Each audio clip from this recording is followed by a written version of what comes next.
हाँ, तो last lecture में हमने मीटर ब्रिज पढ़ा था, मतलब उसका डायग्राम बनाया था, आज उसको कंप्लीट करेंगे। ठीक है, तो मीटर ब्रिज को मीटर ब्रिज इसलिए कहते हैं क्योंकि उसमें 1 मीटर यानी 100 सेंटीमीटर का वायर लगा होता है। ठीक है, दूसरा क्वेश्चन ये कि मीटर ब्रिज का प्रिंसिपल क्या है, किस सिद्धांत पर मीटर ब्रिज कार्य करता है, बताओ क्या प्रिंसिपल है मीटर ब्रिज का, किस सिद्धांत पर काम करता है। अरे मीटर ब्रिज का कॉन्सेप्ट कहां से आया, मीटर ब्रिज करता क्या है यही बताओ चलो पहले। रेजिस्टेंस फाइंड करता है, तो रेजिस्टेंस फाइंड करने का सबसे पहले मेथड क्या है हमारा, जो सबसे स्टैंडर्ड है, व्हीट स्टोन ब्रिज। अरे व्हीट स्टोन ब्रिज का ही तो क्या है ये, उसी के प्रिंसिपल पे बना हुआ एक क्या इंस्ट्रूमेंट है, प्रिंसिपल क्या है, P upon Q equal to R upon S, balance condition. तो अगर आपसे क्वेश्चन पूछा जाएगा कि मीटर ब्रिज का प्रिंसिपल क्या है, मीटर ब्रिज का सिद्धांत क्या है, किस सिद्धांत पर कार्य करता है, तो आप क्या बताओगे, व्हीट स्टोन ब्रिज पर काम करता है। व्हीट स्टोन ब्रिज से रिलेटेड दो डिवाइस थे, पोस्ट ऑफिस बॉक्स और मीटर ब्रिज। इसमें से मीटर ब्रिज भी है एक जिससे हम रेजिस्टेंस फाइंड कर सकते हैं, उसी को पढ़ रहे हैं। ठीक है, तो हेडिंग आपने कल डाल दी होगी मीटर ब्रिज, उसको आप समझना है थोड़ा सा, देखो जरा।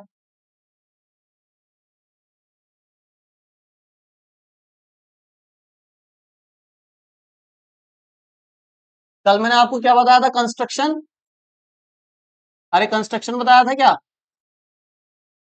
ठीक, कंस्ट्रक्शन में हमने आपको डायग्राम बनवाया था, लिखवाया नहीं था, है ना। बोलो मत, बातें क्यों हो रही हैं ये।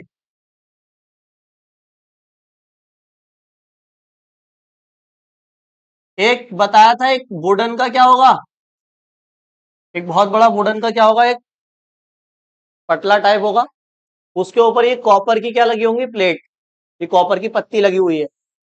इस पत्ती में ऐसे देखो, एक पत्ती इधर होगी, एक पत्ती इधर होगी, कॉपर की प्लेट। क्वेश्चन आता है कॉपर की प्लेट क्यों लगाते हैं, ये भी क्वेश्चन आता है, अभी हम करेंगे आज। तो ऐसे करके तीन कॉपर की क्या लगी होती हैं, प्लेट।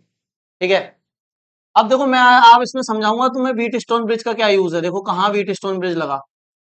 व्हीट स्टोन ब्रिज तो पढ़ लिया ना हमने, यहाँ क्या लगा होता है बताओ, रेजिस्टेंस बॉक्स।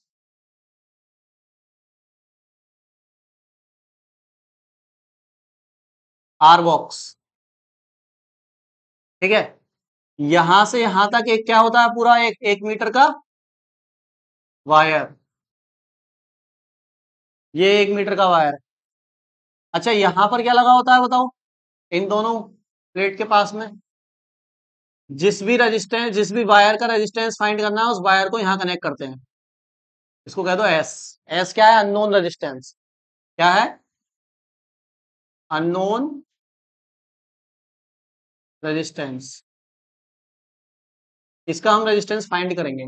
ठीक है, फिर और क्या बताया था, इसको कनेक्ट कर देते हैं हम सर्किट से। यहाँ क्या लगा होता है, सेल, एक की लगा दो यहाँ पर,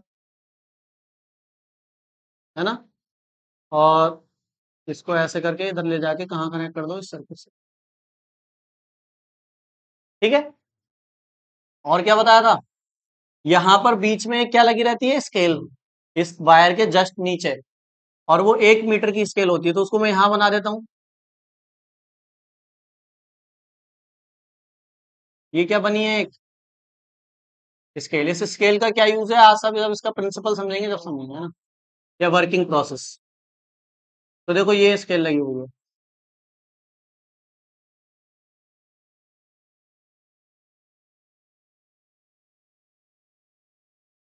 हाँ कोई बात नहीं, कहाँ भी हो दोस्तों। ये स्केल है, कितने मीटर, कितने सेंटीमीटर की, 100 सेंटीमीटर की स्केल है। अच्छा यहां से हमने गैल्वेनोमीटर कनेक्ट किया था,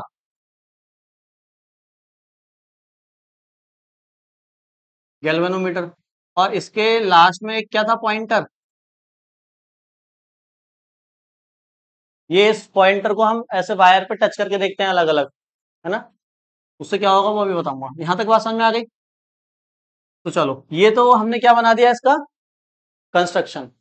कंस्ट्रक्शन में लिखवा भी देते हैं ना, चलो लिख लो, थोड़ा सा लिख लो, फिर वर्किंग प्रोसेस समझेंगे। लिखो।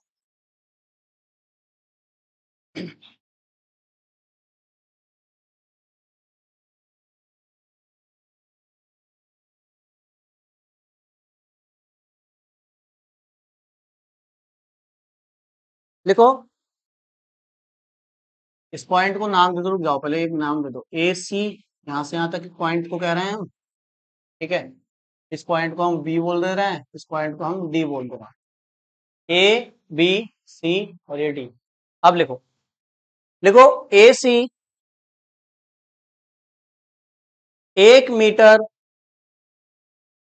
लंबाई का, ए सी 1 मीटर लंबाई का मैग्नीन का एक तार है, मैग्नीन का एक तार है, जो एक लकड़ी के, जो एक लकड़ी के आधार पर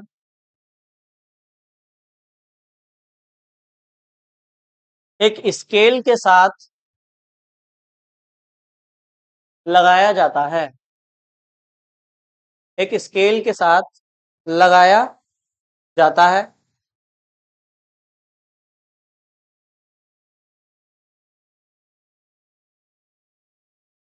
तार के सिरे दो, तार के सिरे दो एल शेप की, एल शेप, देखो ये जो शेप है ना, ये एल है। तार के सिरे दो एल शेप की पत्तियों से, तांबे की पत्तियों से, ऐसे लिखना, दो एल शेप की तांबे की पत्तियों से जुड़े रहते हैं।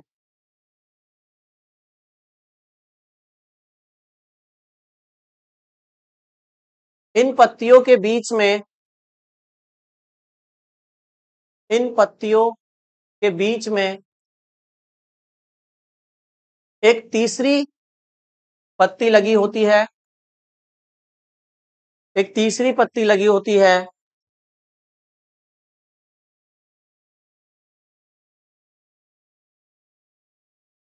जिससे एक धारामापी को, जिससे एक धारामापी को जोड़ दिया जाता है।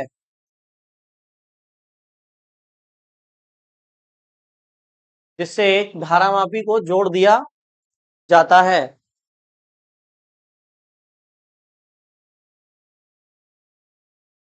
ठीक है।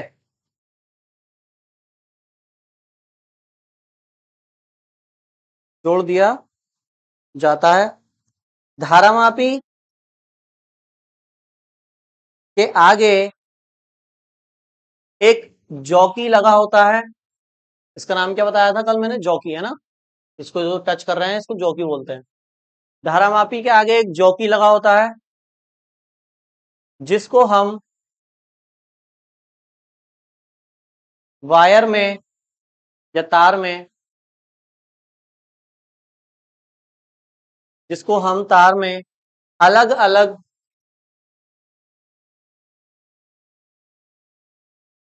अलग अलग जगह पर स्पर्श करा सकते हैं। अलग अलग जगह पर स्पर्श यानी टच करा सकते हैं।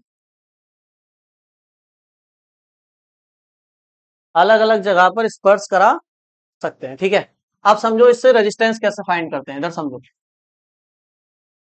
यानी determination of resistance, determination of resistance या कैलकुलेशन ऑफ रेजिस्टेंस। कैसे फाइंड होगा रेजिस्टेंस?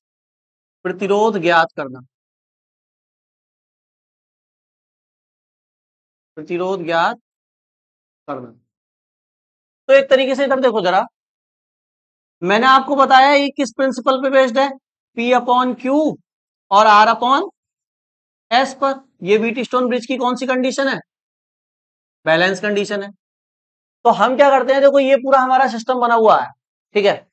इसमें जो आर बॉक्स है ना, इसको हम कंट्रोल कर सकते हैं खुद से। इसमें कई सारे छोटे छोटे रेजिस्टेंस लगे होते हैं। अब इसमें से एक की निकालो, दूसरी की निकालो, तो रेजिस्टेंस क्या होता जाता है, चेंज होता जाता है। तो हम अपने हिसाब से इसको एडजस्ट कर लेते हैं। अच्छा, ये जो हमने लगाया है इसको तो हमें फाइंड ही करना है ना। अब बात आती है इस वायर का क्या काम है, इस स्केल का काम है क्या काम है, और इसका जॉकी का क्या काम है। तो देखो, जैसे तुमने उसमें पढ़ा था व्हीटस्टोन ब्रिज में, ऐसे करके एक क्या था, चतुर्भुज बना हुआ था। ध्यान समझना इसको, ठीक है।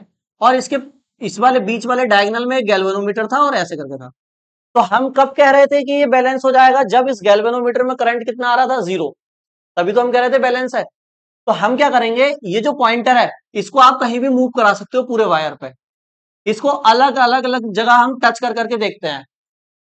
वो वाली पोजीशन ढूंढते हैं जब इस गैल्वेनोमीटर में करंट क्या हो जाएगा, 0। दैट इज वही कंडीशन हो जाएगी। तब हम ये बैलेंस, जो व्हीटस्टोन ब्रिज की बैलेंस कंडीशन है वो लगा सकते हैं। क्योंकि ये कंडीशन तभी तो लगाई थी जब इसमें करंट क्या था, 0। तो सबसे पहला काम आपको ये करना है, आर बॉक्स को सेट कर कर वायर लगाकर इसको आप ढूंढना है कि वो पॉइंट कौन सा है जब इसमें इसकी सुई में कोई भी डिफ्लेक्शन ना हो। दैट इज इसमें जाने वाला करंट क्या हो जाए, 0। इसको तो ऑन कर ही देना है तब तो करंट जाएगा, ठीक है। सबसे पहले इसको ऑन करना है, इसको एडजस्ट कर दिया, लगा दिया। उसके बाद वो पॉइंट ढूंढो जहां पर इसमें करंट जाने वाला क्या हो जाए, 0। साथ नहीं रखा होता है गैल्वेनोमीटर, उसमें दिख जाता है सुई में कहाँ करंट। जैसे इधर लगाया तो इधर डिफ्लेक्ट हो जाएगा, इधर लगाया तो इधर डिफ्लेक्ट हो जाएगा, मतलब अभी वो पॉइंट नहीं मिला है। फिर इन दोनों के बीच में देखो, जैसे मान लो आपने इधर लगाया तो सुई इधर हुई डिफ्लेक्ट, इधर लगाया तो इधर हुई। इसका मतलब न्यूट्रल पॉइंट, वो वाला जो पॉइंट है वो इन दोनों के बीच में ही है, क्योंकि इस बार इधर हुई, इस बार इधर हुई। तो फिर बीच में लगाओ कहीं पे, थोड़ी इधर हुई, फिर इधर लगाओ, थोड़ी इधर हुई, फिर उसको बीच में आ जाओ, ऐसे करके ढूंढ लेते हैं। तो मान लो वो पॉइंट हमें मिल गया बी, अब बी पॉइंट मिल गया। तो अब हम क्या करेंगे, हमें वो पॉइंट पता चल गया जहां पर इसमें 0 करंट है। अब ये तो लेंथ पता चली ना वायर की, इससे रेजिस्टेंस कैसे फाइंड करेंगे। तो देखो ध्यान से सुनो, अब आपको मान लो ये पॉइंट पता चला, तो आप क्या करोगे, नीचे स्केल पे देखोगे, स्केल पे सारे सेंटीमीटर लिखे हुए हैं कि 50 सेंटीमीटर पे ये पॉइंट मिला है, या 40 पे मिला है, या 60 पे मिला है। किसी एक सिरे से देख लो, इधर से देख लो या उधर से देख लो। मान लो इधर से देख लिया हमने कि भाई 40 सेंटीमीटर पे हमें ये पॉइंट मिला है। तो अगर ये वाली डिस्टेंस 40 है तो ये कितनी हो जाएगी फिर, 60। तो इधर वाली डिस्टेंस 40, इधर वाली डिस्टेंस 60। ये डिस्टेंस है, ये रेजिस्टेंस नहीं है। अब हम क्या करेंगे, तो मैं अभी के लिए मान लेता हूं कि ये वाली डिस्टेंस कितनी है, एल मान लेता हूं कि एल डिस्टेंस पे पॉइंट मिला है। एल की value 20 centimetre, 30 centimetre, 40 centimetre scale पे देख के पता कर सकते हैं। हम जनरल बात कर रहे हैं, ठीक है। तो अगर ये एल है तो इधर वाली कितनी होगी बताओ, अगर पूरी 100 है तो इधर वाली कितनी होगी, 100 माइनस एल होगी। तो अगर एक साइड से डिस्टेंस पता है तो दूसरी से भी पता है। अब होगा क्या, इतनी डिस्टेंस में आप पता कर लो कितना रेजिस्टेंस है, और इतनी डिस्टेंस में पता कर लो कितना रेजिस्टेंस है। तो दो रेजिस्टेंस ये हुए, दो आपने कहां लगा रखे हैं, ऊपर। आर बॉक्स भी पता है और ये भी पता है, तो टोटल कितने रेजिस्टेंस हो गए, 4 हो गए, नहीं हो गए, मतलब यही वाले 4 रेजिस्टेंस हो गए, नहीं हो गए। दैट इज ये पी हो जाएगा इतनी लेंथ का रेजिस्टेंस, ये क्यू हो जाएगा, ये आर है और ये एस है। P Q R S, formula ये लग जाएगा, P upon Q R upon S. अब सवाल ये आता है कि भैया ये तो लेंथ है, इसको रेजिस्टेंस में कैसे कन्वर्ट करें। हमें तो लेंथ पता चली ना कितनी दूर पॉइंट मिला है, हमें रेजिस्टेंस थोड़ा ना पता चला है। तो आप लेंथ को रेजिस्टेंस में कन्वर्ट कर सकते हैं। कैसे कर सकते हैं बताओ, क्या कोई ऐसा फॉर्मूला पढ़ा है अभी तक जिसमें लेंथ और रेजिस्टेंस दोनों आते हो, बताओ। उस फॉर्मूले का यूज होगा। लेंथ को रेजिस्टेंस में कन्वर्ट करने के लिए, लेंथ और रेजिस्टेंस में क्या रिलेशन है, किसी वायर की लेंथ और उसका रेजिस्टेंस है, स्पेसिफिक रेजिस्टेंस। क्या फॉर्मूला है बताओ। हाँ बिल्कुल सही बताया, देखो स्पेसिफिक रेजिस्टेंस का फॉर्मूला हमने बताया था, R is equal to rho L by A. ये पढ़ा है नहीं आपने, यहां पर रो है स्पेसिफिक रेजिस्टेंस, एल है वायर की लेंथ, ए क्या है, क्रॉस सेक्शन एरिया वायर का। पूरे वायर का क्रॉस सेक्शन एरिया सेम ही है, ये यहां से यहां तक। ऐसा नहीं है कि यहाँ पतला वायर या मोटा वायर, ऐसा कुछ नहीं है, ठीक है। पूरा क्रॉस सेक्शन एरिया क्या है, सेम। लेंथ ये रही, रो क्या होता है, स्पेसिफिक रेजिस्टेंस, कांस्टेंट होता है। और यहां से आप क्या पता कर सकते हो, रेजिस्टेंस पता कर सकते हो। बात समझ में आ गई। तो मुझे इतनी लेंथ पता है, और इस वाले लेंथ के रेजिस्टेंस को मैं क्या रहा हूं, पी, और इधर वाले को क्या कह रहा हूं, क्यू। तो पी और क्यू निकालो पहले यहां से। तो देखो ये वाला फॉर्मूला लगाओ और पी और क्यू निकालो। तो देखो, अगर पी निकालूंगा तो फॉर्मूला क्या लगाऊंगा, रो, और लेंथ कितनी है बताओ पी के लिए, इस वायर के रेजिस्टेंस को P बोल रहे हैं, इस वायर के रेजिस्टेंस को Q बोल रहे हैं। तो P फाइंड करने के लिए स्पेसिफिक रेजिस्टेंस का फॉर्मूला लगाया। तो रो L है लेंथ डिवाइडेड बाय क्या, P पता चल गया। अब क्या निकालो, Q। Q कैसे निकालोगे बताओ? Q is equal to length कितनी है, पहले रो लिखो, रो लेंथ कितनी है 100 minus divided by cross section change हो जाएगा या वही रहेगा? वही रहेगा। स्पेसिफिक रेजिस्टेंस भी सेम है पूरे वायर का और क्रॉस सेक्शन एरिया भी सेम है, चेंज हुई है तो लेंथ, इसकी लेंथ L, इसकी 100 माइनस L। तो P निकालने के लिए हमने क्या कर दिया, रो L बाय A, क्योंकि लेंथ L है, इसको क्या कर दिया रो 100 माइनस L बाय A। ये बात समझ में आ गई कैसे निकाले दोनों रेजिस्टेंस। अब R और S तो क्या है, R तो आपने सेट किया खुद, और S क्या करना है, फाइंड करना है, ये तो अननोन है। तो अब बस व्हीटस्टोन ब्रिज का प्रिंसिपल लगाओ, देखो आंसर आ जाएगा। तो लगाओ, P की वैल्यू यहां रखो, Q की वैल्यू यहां रखो, तो rho L by A divided by rho 100 minus L divided by क्या A, इक्वल टू में क्या है R divided by S। R हमें पता होता है रेजिस्टेंस बॉक्स में कितना रेजिस्टेंस हमने लगाया है। अब बताओ कुछ कैंसिल हुआ क्या यहां से, क्या रो से A से सेम है दोनों, तो बचा क्या इधर, ऊपर क्या बचा और नीचे 100 माइनस इक्वल टू में क्या R अपॉन, फाइंड क्या करना है R या S, तो S को फाइंड करने के लिए क्रॉस मल्टीप्लाई करोगे, तो क्रॉस मल्टीप्लाई करो, ये हो जाएगा SL इक्वल टू क्या R 100 माइनस L, L से क्या कर दो इसको, तो R 100 माइनस L और डिवाइडेड क्या, इससे पता चलेगा, इस फॉर्मूले से आप S फाइंड कर सकते हो। अब देखो इसमें जितने भी रो वगैरह थे A वगैरह थे वो सब कैंसिल, हमने पूरा फॉर्मूला किसकी टर्म में लिया है, बस लेंथ की टर्म में। बस करना क्या है, वो पॉइंट ढूंढ लो इससे जहां पर इसमें करंट क्या हो जाए जीरो, वो पॉइंट मिलते ही डिस्टेंस देखो कितनी दूर हुआ 30, तो एल की वैल्यू क्या हो गई 30, तो 100 माइनस 30 70 ऊपर, आर तो पता ही है कितना लगाया है, उसकी वैल्यू यहाँ रखो, सॉल्व करो, एस निकल जाएगा कितना है। तो कितना ईजी है बताओ मीटर ब्रिज से रेजिस्टेंस निकालना। अरे समझ गए, बस सबसे पहले क्या ढूंढना होता है, न्यूट्रल पॉइंट। न्यूट्रल पॉइंट ढूंढते ही ये फॉर्मूला लगाओ आंसर। बात समझ में आ गई, नोट करो। किसी के अगर समझ में ना आया हो तो दोबारा पूछ लेना। क्वेश्चन नंबर 3.8, सॉरी 3.10, एनसीईआरटी का 3.10, कोई भी एक स्टूडेंट रीड करेगा जल्दी। 3.10 एक ही बुक है यार, तुम बुक क्यों नहीं ले रहे हो भाई, बच्चों बुक क्यों नहीं ले रही है एनसीईआरटी वाली, क्यों भाई सुधांशु, लेके आया करो उसे ट्यूशन में, डेली लाया करो एनसीईआरटी वाली बुक तो। चलो अब पढ़ो, आवाज आ रही है सबको, थोड़ा वॉल्यूम बढ़ाओ भाई, इनसे पढ़वाएं। तो पब्लिक की डिमांड आ रही है कि अक्षय कुमार से पढ़वाया जाए, पढ़ो।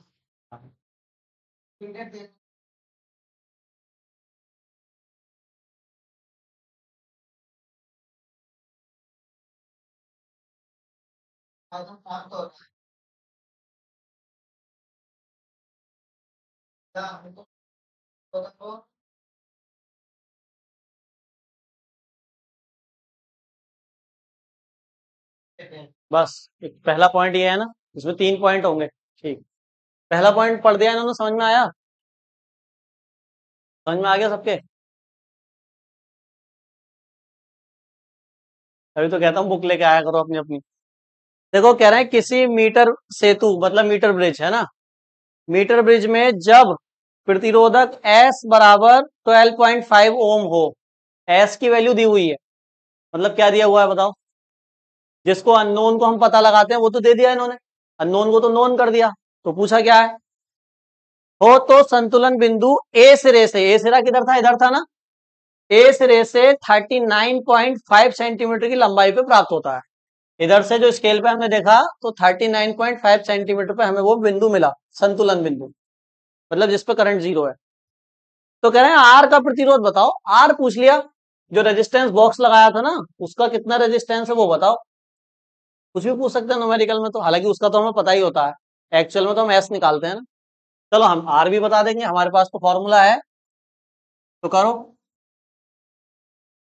क्या दिया हुआ है बताओ, गिवन क्या है?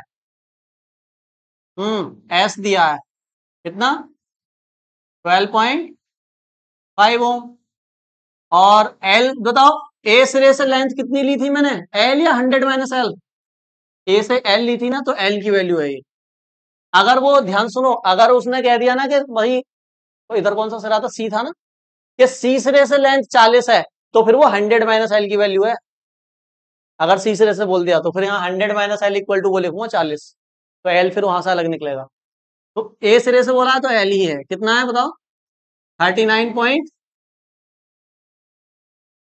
कितना ही है? 39.5 सेंटीमीटर। आर बताओ, करो कैलकुलेट जल्दी, फॉर्मूला लगाओ, अभी जो उधर बताया था उसका यूज करके आंसर निकालो।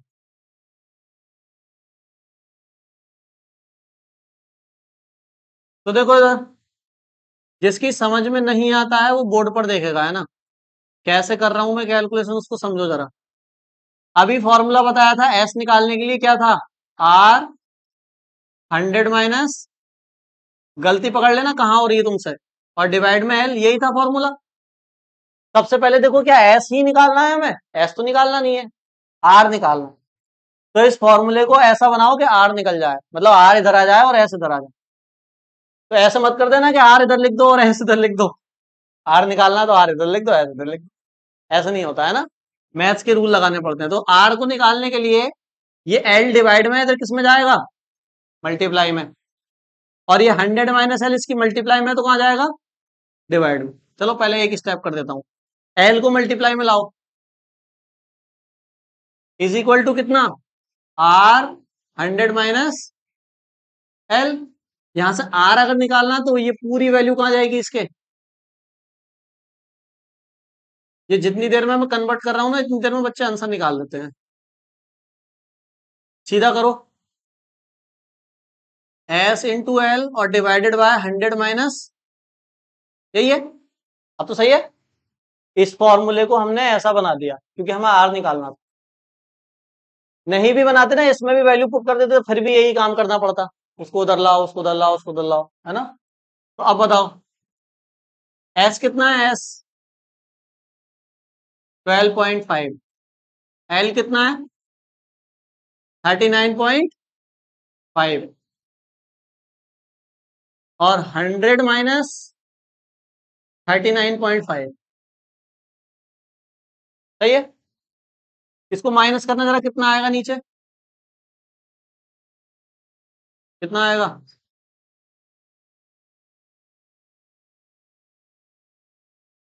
60.5 आएगा माइनस करके,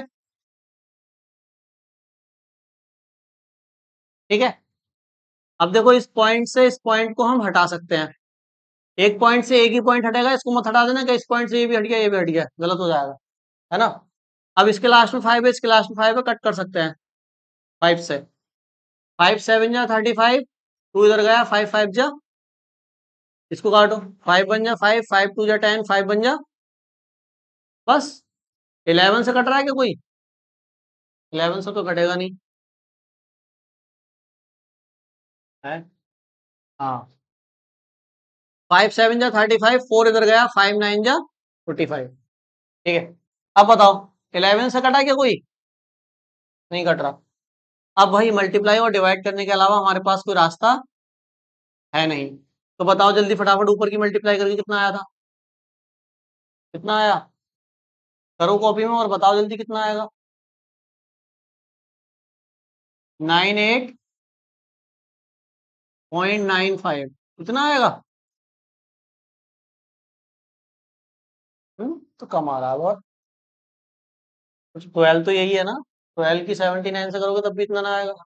एक बार और करो, पॉइंट उधर आएगा 9 के पीछे मेरे ख्याल से। एक नंबर के बाद पॉइंट आता है ना, दो के बाद क्यों लगवा रहे हो? 989.5 आएगा ना, है ना? तुमने करा यही आया इनकी मल्टीप्लाई करके, यही आया? कोई ना बोल रहा। नी- नीचे क्या है? 121। डिवाइड करो क्योंकि कैंसिल तो हो ही नहीं सकता, तो डिवाइड करोगे तो आंसर क्या आ जाएगा? 8.17 आएगा। 8.17, उसको अप्रोक्स हम क्या कह सकते हैं? 8 पॉइंट। अब डिवाइड मल्टीप्लाई तो मैं यहाँ बोर्ड पे करूंगा नहीं, क्योंकि बोर्ड ये क्या है, बहुत ही छोटा नहीं, बहुत हाई लेवल के फॉर्मूले लिखे जाते हैं ना इस पे।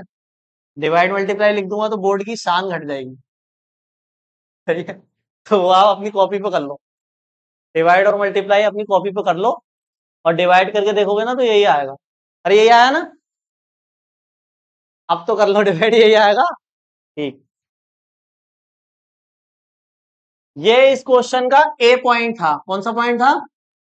ए। अभी बी भी है और सी भी है इसी का, तो वो भी करेंगे अभी।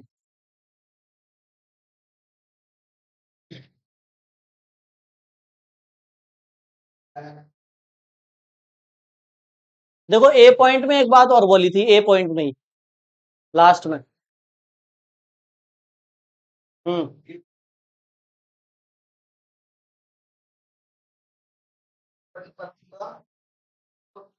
हाँ बताओ। जो हमने अभी मीटर ब्रिज बनाया था उसमें ऐसे एल शेप की दो पट्टी लगाई थी, एक बीच में भी लगाई थी।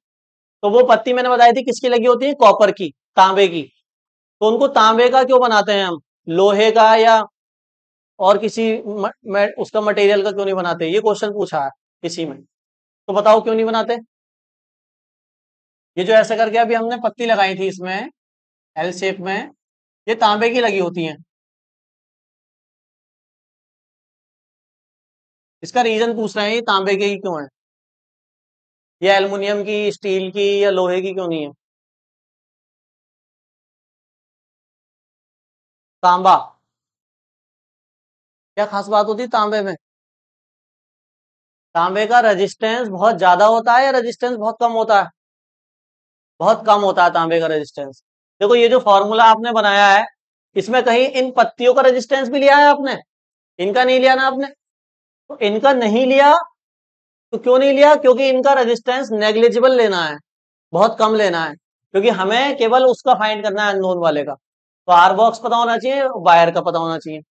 इन पत्तियों का भी अगर रेजिस्टेंस बहुत ज्यादा हो जाएगा तो आंसर तो गड़बड़ आ जाएगा ना वहां पे, क्योंकि फॉर्मूले में कहीं पे भी हमने इनका रेजिस्टेंस काउंट नहीं किया है। तो हम क्या करेंगे, ऐसे बनाएंगे इसको। यहाँ पर ये जो पत्ती लगाई गई है इनको ऐसी पत्ती लगाएंगे ऐसे मटेरियल की जिनका रेजिस्टेंस क्या हो, बहुत कम हो, ताकि आंसर क्या आए, एक्यूरेट आए। तो तांबे की पत्ती, और तांबे का रेजिस्टेंस कम होता है। पहले नंबर पे सिल्वर, दूसरे नंबर पे कौन? सिल्वर लगा नहीं सकते क्योंकि महंगा है थोड़ा, है ना, तो क्या लगा देते हैं? तांबा लगा देते हैं। तांबे का प्रतिरोध कम है इसलिए लगाते हैं। आंसर लिखो पहले ही पॉइंट में। देखो तांबे की पत्तियों का उपयोग, तांबे की पत्तियों का उपयोग इसलिए किया जाता है क्योंकि, तांबे की पत्तियों का उपयोग इसलिए किया जाता है क्योंकि इसका प्रतिरोध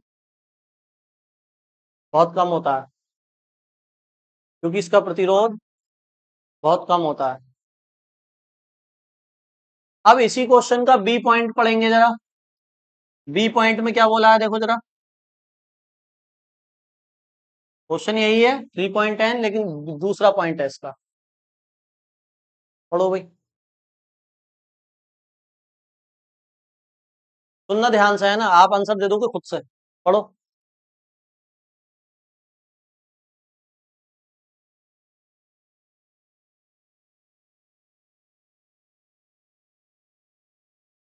देखो अभी यहां पर क्या लगा हुआ था? आर बॉक्स, यही तो आर होता है। और इधर लगा होता है जिसका हमें रेजिस्टेंस फाइंड करना होता है, एस। तो अभी ये जो वैल्यू दी गई है, देखो एस है 12.5 और आर हमने निकाल दिया 8.2। ये 8.2 है, ये 12.5 है। इस केस में हमारा वो जो पॉइंट मिला है, न्यूट्रल पॉइंट, वो इधर से 39.5 सेंटीमीटर पे मिला है। देखो ना लेंथ, है ना। अब बी पॉइंट में ये बोल रहे हैं कि अगर इसको इधर लगा दें हम और इसको इधर लगा दें तो न्यूट्रल पॉइंट बताओ किधर होगा फिर। कुछ नहीं होगा भाई, इसको इधर लगा दोगे इसको इधर लगा दोगे तो ये जो डिस्टेंस इधर से थी अभी, ये डिस्टेंस किधर से हो जाएगी न्यूट्रल पॉइंट की, इधर से हो जाएगी, ये डिस्टेंस चेंज हो जाएगी। फिर न्यूट्रल पॉइंट इधर से 39.5 पे नहीं, इधर से 39.5 पे मिलेगा। बात समझ में आ रही है, यहां आ जाएगा फिर इधर से 39.5। तो लेकिन डिस्टेंस तो इधर से लगाते ना एल, तो पूछ रहे बताओ फिर एल क्या हो जाएगा, तो इधर से कितनी हो जाएगी बताओ, 39.5 तो उधर से होगी ना, तो इधर से कितनी होगी, तो 100 में से माइनस कर दो।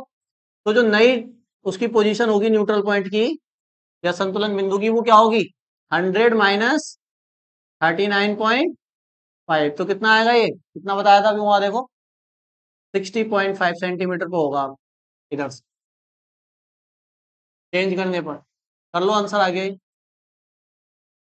बी पॉइंट का, सही है।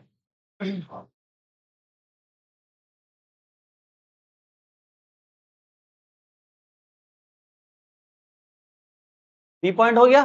इसका सी भी पॉइंट है एक क्वेश्चन का, उसको भी पढ़ो फिर मीटर ब्रिज खत्म पूरा। देखो सी पॉइंट में क्या बोला है। हम्म हम्म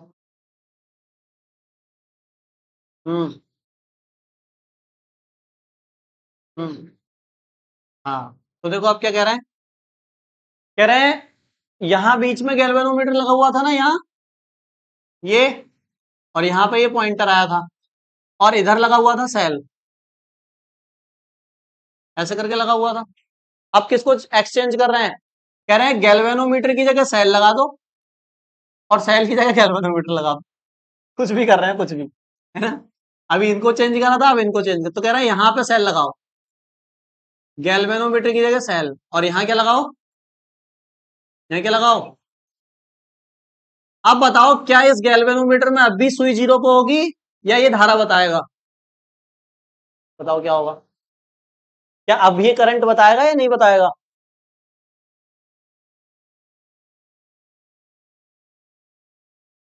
अब नहीं बताएगा, करंट नहीं बताएगा। इस ब्रांच में ही तो करंट जीरो था, इसमें भी जीरो था क्या करंट, इसमें तो था ना।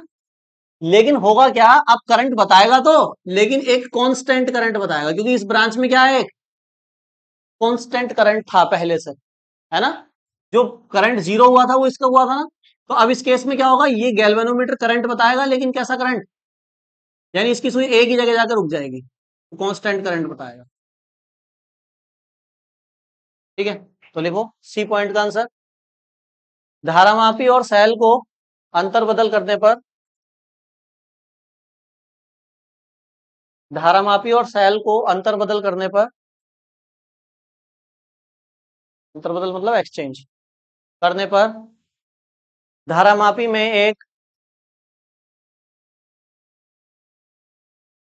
धारामापी में एक नियत धारा दिखाई देती है, कांस्टेंट करंट, नियत धारा दिखाई देती है।